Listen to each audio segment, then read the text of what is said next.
صالحا ومجددا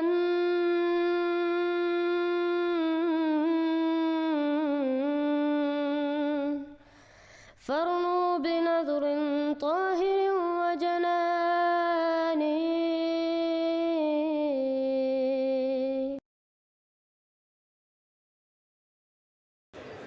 سر میں تو سمجھا تھا کہ آج صرف 12 افراد کو بات کرنے کی اجازت ملے گی، لیکن بہت شکریہ آپ کا. میں صرف یہ بات کرنا چاہوں گا کہ جس بل پر آج ہم بات کر رہے ہیں یہ اس وزیر اعظم نے منظور کیا تھا اور قادیانیوں کو کافر قرار دیا تھا جس کی داڑھی نہیں تھی. سر یہ اس کا کارنامہ تھا، ذوالفقار علی بھٹو کا کارنامہ.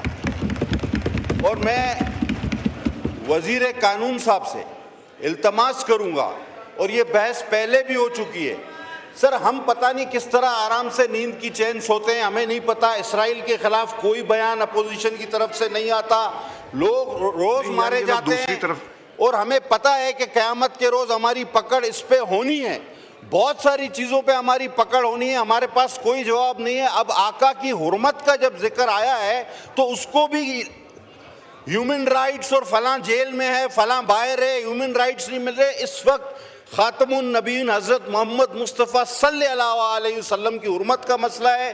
ان کے میں سر اپنی طرف سے ذاتی رائے سمجھ لیں، میں لا منسٹر صاحب سے اپیل کروں گا، دوبارہ میں کہتا ہوں، پہلے بھی کہہ چکا ہوں، ایسا کوئی فلڈ گیٹ نہ کھولیں کہ میرے آقا نامدار کی حرمت پہ کوئی سوال اٹھے. خدا کے واسطے یہ آئیڈیا کنسیو کیا جائے. میں مولانا صاحب کی بات کو فل سپورٹ کرتا ہوں. محمد و آل محمد کی ناموس پر نہ کوئی سودے بازی ہوگی اور نہ کوئی امینڈمنٹ ہم ہونے دیں گے. سر جی نہ کوئی حیا نہیں رہی کہ وقت کے امام کے متعلق جس کو خدا نے اپنے ہاتھوں سے قائم کیا ہے اس کے متعلق زبانیں کھلتی چلی جا رہی ہیں اور کوئی کنارہ نہیں ہے ان کی بے حیائی کا. جماعت احمدیہ تو خدا تعالیٰ کے فضل سے ایک والی رکھتی ہے، ایک ولی رکھتی ہے. جماعت احمدیہ کا ایک مولا ہے اور زمین و آسمان کا خدا ہمارا مولا ہے. لیکن میں تمہیں بتاتا ہوں کہ تمہارا کوئی مولا نہیں. خدا کی قسم جب ہمارا مولا ہماری مدد کو آئے گا تو کوئی تمہاری مدد نہیں کر سکے. خدا کی تقدیر جب تمہیں ٹکڑے ٹکڑے کرے گی تو تمہارے نام و نشان مٹا دیے جائیں گے اور ہمیشہ دنیا تمہیں ذلت اور رسوائی کے ساتھ یاد کرے گی. اور ہمیشہ دنیا تمہیں ذلت اور رسوائی کے ساتھ یاد کرے گی. اور ہمیشہ دنیا تمہیں ذلت اور رسوائی کے ساتھ یاد کرے گی. یہ 11 سالہ جو دور تھا جن ضیاء کا، اس نے پاکستان کو 1100 سال پیچھے ڈال دیا ہے. یہ بات آپ کو شاید شاعری اور مبالغہ لگے، لیکن یہ میں دیانتداری سے سمجھتا ہوں. یعنی آپ لٹرلی یہ سمجھتے ہیں کہ 1100 سال پیچھے چلے گا؟ 1100 سال اس ملک کی بیڑیوں میں ایسے پٹے ڈال گیا وہ آدمی، ایسے کانٹے بیچ گیا ہے کہ یہ قوم لہو لہان ہو گئی ہے. وہ غاصب اور ڈکٹیٹر تو تھا ہی، یوزرپر تو تھا ہی، اس پہ تو کوئی بحث ہو ہی نہیں سکتی.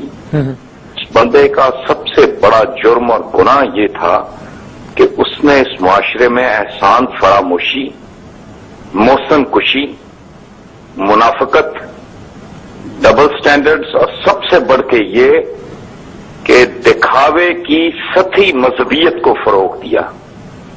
آپ اندازہ لگائیں اس پورے معاشرے کی اس نے روح کو فنا کر دیا.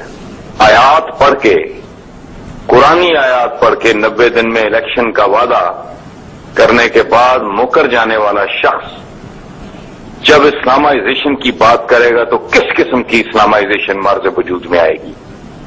یہ مجاہدین سے لے کے نام نہاد جہادوں تک، اور یہ ہیروئن اور یہ جرائم پیشہ اور یہ خاص طرح کے ملا کی پرورش اور اس کو پیدا کرنا، یہ اتنے بھیانک جرائم ہیں.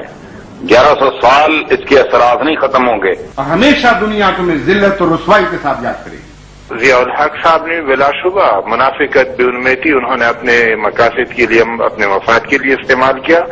جو کچھ کہا جاتا ہے اس کی منافقت، اور اس نے اسلام کا نام. اور ہمیشہ دنیا تمہیں ذلت اور رسوائی کے ساتھ یاد کرے گی.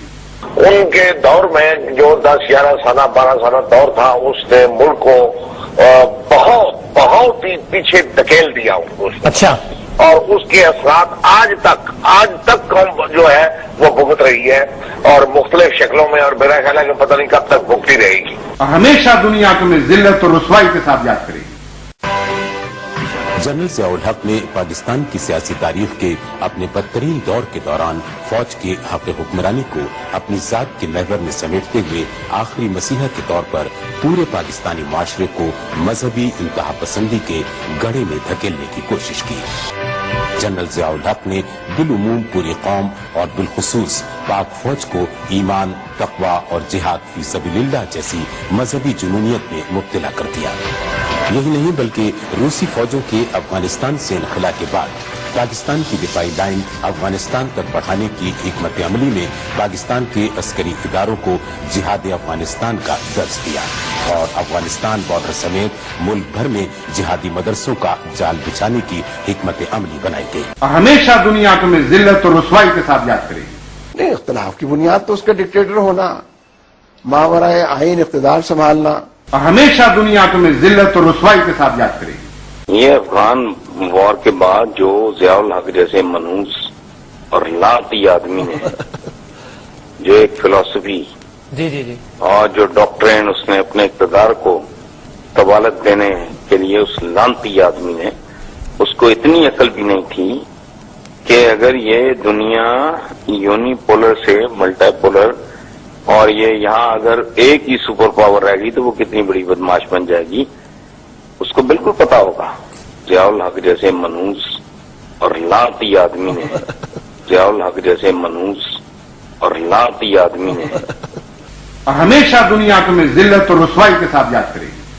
اور حضرت مسیح موعود علیہ الصلوۃ والسلام عاشق محمد مصطفیٰ صلی اللہ علیہ وسلم کا نام ہمیشہ روز بروز زیادہ سے زیادہ عزت اور محبت اور عشق کے ساتھ یاد کیے جایا کرے گا۔